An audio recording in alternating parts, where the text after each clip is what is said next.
Hello students, how are you all? I welcome you to commerce classes. As I had told you in previous class that we have completed the two topics, one about the latitudes and longitudes, and the other chapter was about the rotation and revolution. Okay, so I have now come with some MCQs. There are 30 questions which I have asked out of these two chapters, and you have to answer to check your how much you have gained from these classes. Okay, and whatever will be your score, you write down these in your comment box so that I can understand how much you have understood the topic, है ना.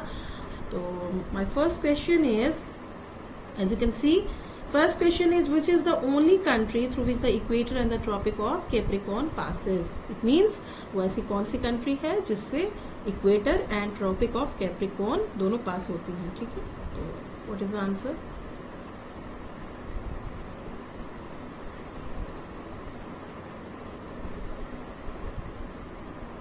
Okay, the time up. So I am going to highlight the answer. The answer is Brazil. Okay, so next question. So next question is, which is the only continent through which the equator, tropic of Cancer and tropic of Capricorn passes? Now here you have to look that यहाँ पे continent पूछा है मैंने, continent, country नहीं पूछा है. ठीक है,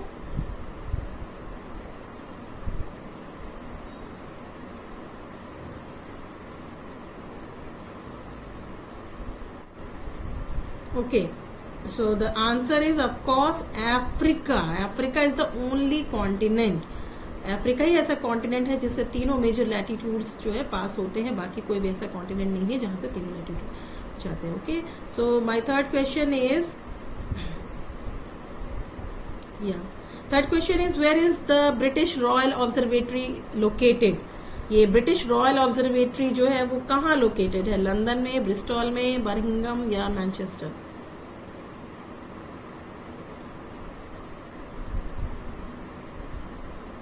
So as you know that the Greenwich Mean Time और Universal Coordinated Time जो है हमारा कहाँ से डिसाइड होता है? वहाँ पे वो जो लैब है यानी रॉयल ऑब्जर्वेटरी है वो कहाँ है? ऑफ कोर्स लंदन में. हाईलाइट हो गया, but the correct answer is London. Okay, now the next question is, the distance between the two latitudes in kilometre is? दो लैटिट्यूड्स के बीच में, यानी कि लैटिट्यूड्स मतलब पैरेलल्स के बीच में कितना डिस्टेंस होता है approximately? Okay, those who have done the classes very carefully, they know the answer that the distance between the two latitudes, दो latitudes के बीच में 111 kilometers होता है distance. Okay, now next question is, days and nights occurs due to what? मतलब which is the, वो कौन सा ऐसा process है जिससे दिन और रात होते हैं हमारे अर्थ पर? It's a very easy question. Okay, the question is very simple. It is because of rotation. Rotation होता है यानी spinning होती है, अर्थ अपने एक्सिस पर स्पिन करती है, तो दिन और रात का कॉन्सेप्ट होता है. Okay, next question, question number 6. The earth rotates from, मतलब in which direction the earth rotate? हमारा जो अर्थ रोटेट करता है वो कौन से डायरेक्शन में करता है, कहाँ से कहाँ करता है? East to west, west to east, north to south and south to north.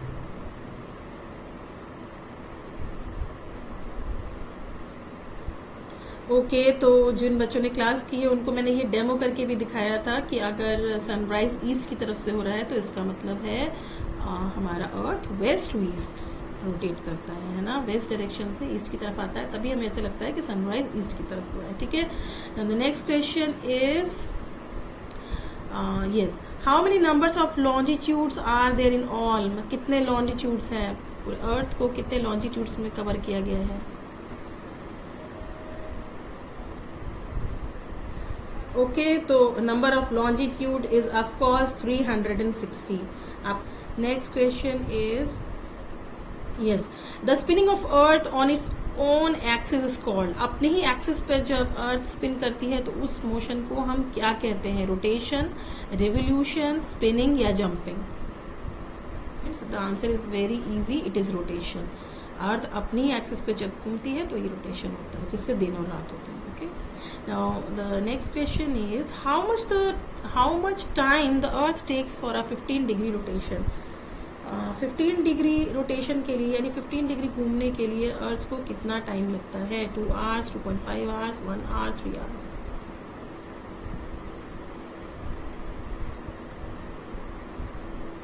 Okay, तो the earth takes 1 hour for each 15 degree rotation. हर 15 डिग्री घूमने में हमारे अर्थ को 1 आवर का टाइम लग के चलता है। Okay, next question is which major latitude passes through India? India से कौन सा लैटिट्यूड पास होकर जाता है जो बहुत इंपॉर्टेंट है?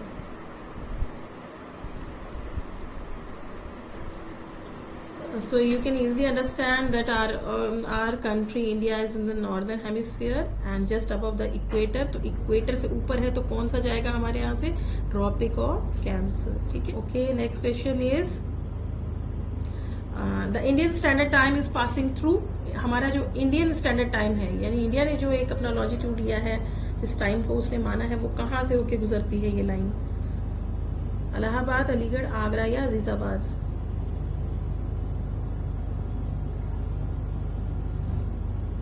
Okay, as I have told several times that the answer is Allahabad. And Allahabad में भी कौन सी जगह है? मिर्जापुर, बट आपको डिस्ट्रिक्ट पूछा है इलाहाबाद या प्रयागराज, आप जो भी बोले अब। ठीक है। Okay, next is latitudes are also known as. Latitudes का एक और नाम क्या है? Okay, another name of latitude is parallel. Parallel कहा जाता है। ठीक है, क्योंकि ये लाइन पैरेलल चलती है, कभी आपस में मिलती नहीं है।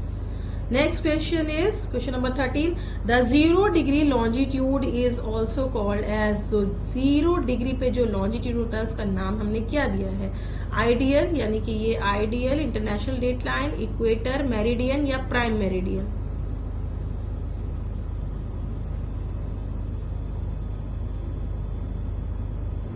Okay, so you can understand that 0 degree longitude is very important. It divides the earth into eastern and western hemisphere. तो इसका नाम हमारा क्या है? ये एक मेरिडियन है, बट स्पेशल इसका नाम हमने प्राइम मेरिडियन दिया है। क्या दिया है? Prime meridian. Wait, okay, prime meridian, this is prime meridian, option D, prime meridian. Okay, next question is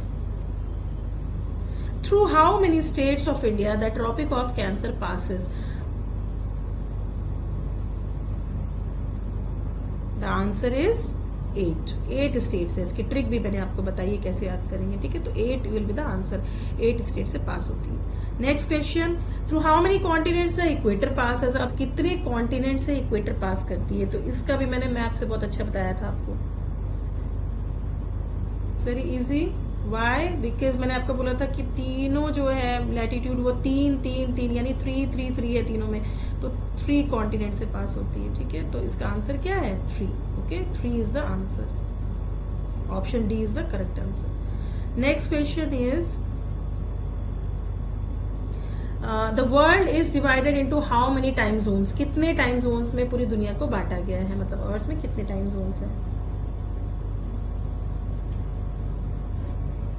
तो करेक्ट आंसर इज, हमारे पास इसका क्या है कि 24 आवर्स लगते हैं 1 रोटेशन में, तो अर्थ को भी 24 टाइम जोन्स में बांटा गया है। ठीक है। नेक्स्ट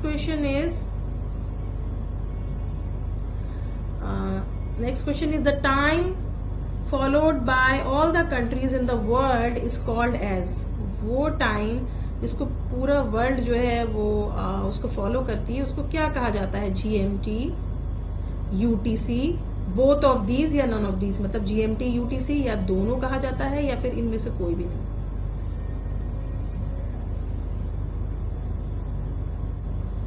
ओके, तो एज यू कैन सी कि इसको GMT भी कहते हैं और UTC भी। GMT मतलब ग्रीनविच मीन टाइम। ठीक है, ग्रीनिच मीन टाइम भी कहते हैं। और अब इसको नया नाम क्या दिया है? What is we have given to this one, another name is universal time coordinated. Both are same, but ये यूनिवर्सल टाइम कोऑर्डिनेटेड आजकल आप बोलिए क्योंकि ये नया टर्म है। ये इसी का पुराना जो है ग्रीनिच मीन टाइम था। दोनों आप कह सकते हैं, तो इसको हम यहाँ पे ऑप्शन में चुनेंगे both of these. Next question, the longitude which divides the earth into eastern and western hemisphere is at. जो लॉन्जिट्यूड अर्थ को ईस्टर्न और वेस्टर्न हेमिस्फेयर में डिवाइड करती है वो कौन से डिग्री पर होती है? कौन सी डिग्री लॉन्जिट्यूड होती है? 180 डिग्री, 90 डिग्री, 23.5 डिग्री और 0 degree?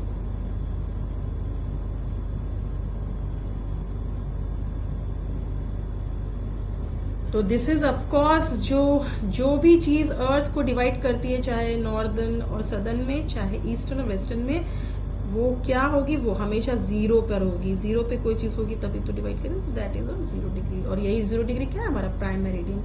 Okay, now next question, as we move towards the poles the parallel becomes, जैसे जैसे हम दोनों पोल्स की तरफ बढ़ते हैं, चाहे नॉर्थ पोल या साउथ पोल, तो पैरेलल्स क्या हो जाते हैं, बड़े हो जाते हैं, bigger, parallels become bigger, smaller, thicker, मोटे हो जाते हैं, या नो चेंज, या कोई चेंज नहीं होता, सेम रहते हैं। ओके, तो मैंने आपको बताया था कि रिंग्स, जो पैरेलल रिंग्स बन जाती हैं, वो रिंग्स दोनों पोल्स में ऑफ कोर्स छोटी होती जाएंगी, और इक्वेटर के पास बड़ी होती हैं और दोनों पोल्स के पास वो छोटी होती जाती हैं। आपने सर्कल बना के देखा ना, ऊपर की तरफ, नीचे की तरफ smaller. Okay, next question, question number 20, the zone which has extremely cold climate is, जहां पे सबसे ज्यादा ठंड होगी या क्लाइमेट बिल्कुल ठंडा होगा, वो कौन सा जोन है, फ्रिजिड, टेम्परेट, टॉरिड और ट्रॉपिकल। ऑफ कोर्स ये नाम से ही पता चल रहा है, it will be frigid zone. Okay, दोनों पोल्स की तरफ जो मिलता है। Next question is the earth experience summer solstice on which date, earth जो है हमारा, वहां पे समर सोल्स्टाइस किस डे को होता है, यानी कि समर सोल्स्टाइस का मतलब है the longest day of the whole year, कौन से दिन को होता है। देखिए क्वेश्चन ट्विस्ट करके आता है आपको, लॉन्गेस्ट डे भी पूछ सकते हैं, समर सोल्स्टाइस भी बोल सकते हैं। ओके, तो ऑफ कोर्स जून में नॉर्दर्न हेमिस्फीयर को कंपेयर किया जाता है ना, तो नॉर्दर्न हेमिस्फीयर में जून में गर्मी पड़ती है और गर्मी के दिन में डेज बहुत लंबे होते हैं, तो समर सोल्स्टाइस 21 जून है इसका answer. Next is the northern hemisphere is opposite to the sun during the month of, northern hemisphere sun से दूसरी तरफ होता है, मतलब सन के बिल्कुल अपोजिट होता है, यानी उसको फेस नहीं कर रहा होता है, किस महीने में, अप्रैल में, दिसंबर में, सितंबर में या जुलाई में।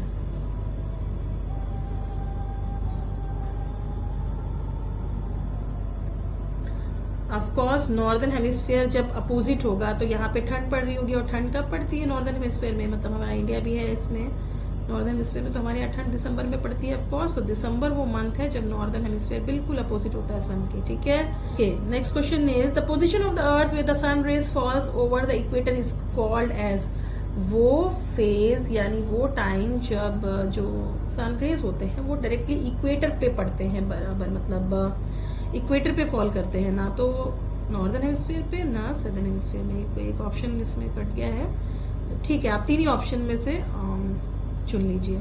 इक्वल्स कहलाएंगे, इक्वल्स, इक्विनॉक्स या summer solstice. Of course it is the equinox position. Equinox position में ना नॉर्दर्न ना सदर्न को, दोनों में से कोई भी फेस नहीं कर रहा होता है सन को, बीचों बीच इक्वेटर, और 2 बार इक्विनॉक्स होते हैं, आपको पता है, ठीक है, 2 टाइम पर। Next question is the path on which the earth revolve around the sun is called, वो पाथ यानी वो रास्ता जिस पर जो है अर्थ सन के चारों तरफ रिवॉल्व करती है, वो क्या कहलाती है। Okay, we call it orbit, as I have told you in previous class that it the path around which the earth revolves around the sun is called the orbit. So we say that earth revolves around the sun on its orbit. Okay, next question is on which day the earth experience winter solstice. On which day the earth experience winter solstice, what is the date? So the answer is of course winter solstice होता है 22 दिसंबर। It means winter solstice means the longest night of the whole year, सबसे लंबी रात पूरे साल की, ठीक है, तो it will be the 22 दिसंबर। ऐसे भी आप मंथ से पता लगा सकते हैं, you can easily understand because of this month you can easily guess the answer. Okay, next question is the days will be longer in northern hemisphere during which season. Okay, during which season the northern hemisphere will have the longer days, दिन लंबे होंगे northern hemisphere में, किस season में। Of course दिन हमेशा summers में लंबे होते हैं, समर्स में, और आप हमेशा नॉर्दर्न हेमिस्फीयर को कंपेयर करिए डायग्राम के साथ, you will understand the answer, you will find out the answer. Next is the longest night of the whole year is on which date the earth experience the longest night of the whole year. किस ये पूरे साल में कौन सी सबसे लंबी रात होती है? ऐसा ही क्वेश्चन ऊपर भी मैंने पूछा था, ये थोड़ा उसको चेंज करके है, ट्विस्ट करके है. Of course it will be 22 December, say 22nd December will be the date. Next question is the earth is tilted towards the sun vertically by how much degree? It means 3.5 degree, 23 degree, 66.5 degree और 66 degree. कितना झुका हुआ है वो बताना है, ठीक है?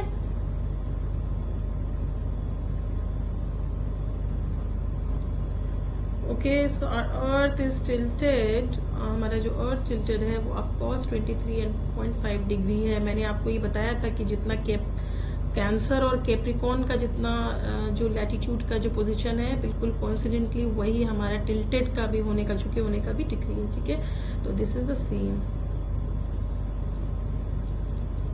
Next question is for one complete revolution the earth takes approximately how many days? एक कंप्लीट यानी ऑर्बिट पे पूरा कंप्लीट रिवॉल्यूशन के लिए what is the number of days that the earth takes? ठीक है, आई थिंक आप लोग सबने गैस कर लिया होगा. गैस क्या, ये तो हम सब जानते हैं. इट टेक्स 365 डेज अप्रोक्सीमेटली, ठीक है? Next the last question, the leap year is of how many days? जो लीप ईयर होता है ये एक लास्ट क्लास का है, ये जो मैंने पढ़ाया था आपको. The leap year is of how many days? एक लीप ईयर जब होता है तो उसमें दिन कितने हो जाते हैं? Okay, the answer is very simple. Leap year में हमारे पास वी गेट 1 एक्स्ट्रा डे.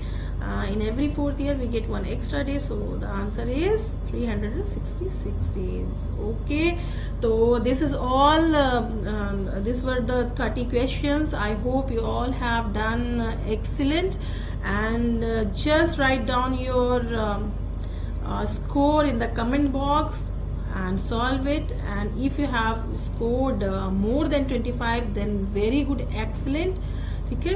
तो आप इसको 1-2 बार और देख लीजिएगा और ट्राई करिएगा, ठीक है? So I'll come with some next topic. Okay, thank you.